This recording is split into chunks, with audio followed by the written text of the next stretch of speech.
Olá, curiosos! Sejam bem-vindos a mais um vídeo do GeoCurioso. Eu sou Vinícius Maluli, sou doutorando em Geografia e hoje trataremos do último lançamento dos cinemas, Animais Fantásticos.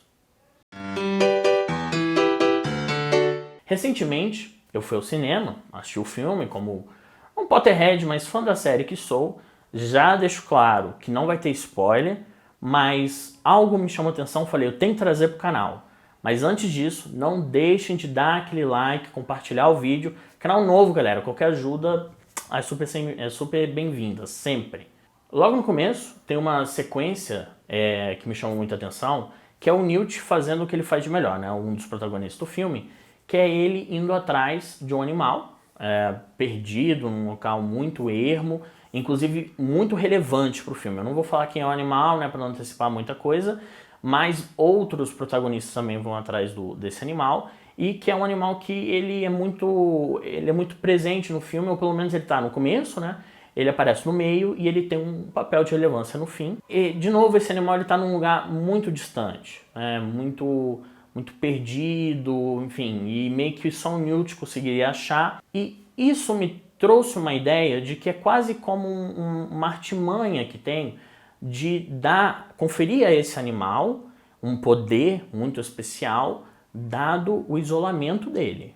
Essa ideia de algo muito isolado é claro, uma inferência que eu fiz do filme, né? Não está muito explícito, mas que também está presente em outras franquias. Por exemplo, o Hobbit, tem o Smaug está lá numa montanha há mais de 150 anos, que não sai de uma caverna, isso confere a ele um poder, né? Uma imponência. Ou sei lá, também quando esse isolamento ele molda o personagem. Um conceito clássico disso é o Tarzan. O Tarzan é aquele personagem que está no meio da floresta e aquilo condiciona ele a ser completamente diferente do que é considerado a civilização.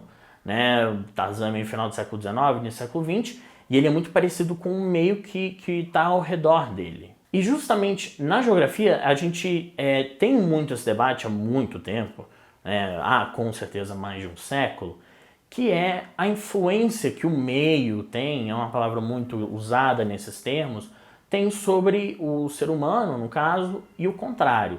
Então são linhas divergentes, a gente pode abordar isso com um pouco mais de detalhe em outro vídeo, se isso interessar vocês. Inclusive escrevam nos comentários pontos que vocês acham interessantes para trazer, que a gente vai fazer o nosso melhor. Mas essa influência do meio sobre o ser humano e o contrário também, o que o ser humano gera de impacto sobre o meio, isso está presente muitas vezes na literatura, está muito presente nos cinemas. Então isso é uma forma de expressão também do ser humano e dessa relação, desse vínculo que ele tem, que nós temos com a natureza e com aquilo que nos envolve. E isso também tem impactos não só na geografia, também tem na biologia. Então a questão da biodiversidade. Quando nós temos um local muito isolado, tende a ter uma biodiversidade muito particular, muito diferente de outros locais. E que isso, de novo, voltando, isso confere uma ideia um pouco mística sobre, por exemplo, os animais.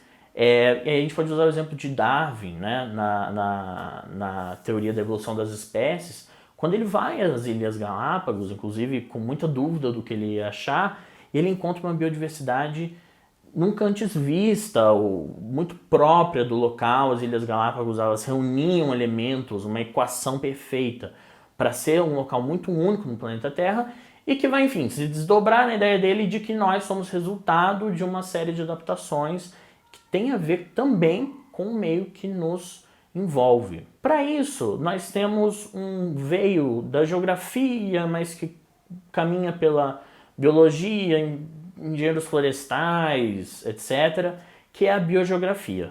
O biólogo Juan Manuel Ruiz Paz Aguilar, ele tem um conceito de biogeografia que é o estudo da distribuição dos seres vivos sobre a superfície do globo e as causas dessa distribuição. Então a gente está falando de onde estão os seres vivos e por que eles estão lá, e também tem muito o fator do tempo nisso. Às vezes, quanto maior o tempo de isolamento de um local, mais rico e abundante ele vai ser, ou pelo menos mais particular vão ser os seres daquele local.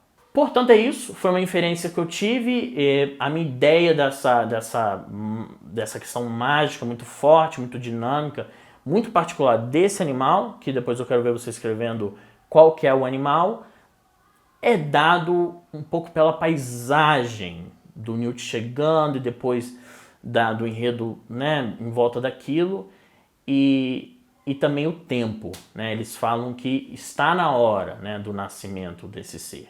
Então, senti um pouco de biogeografia aí.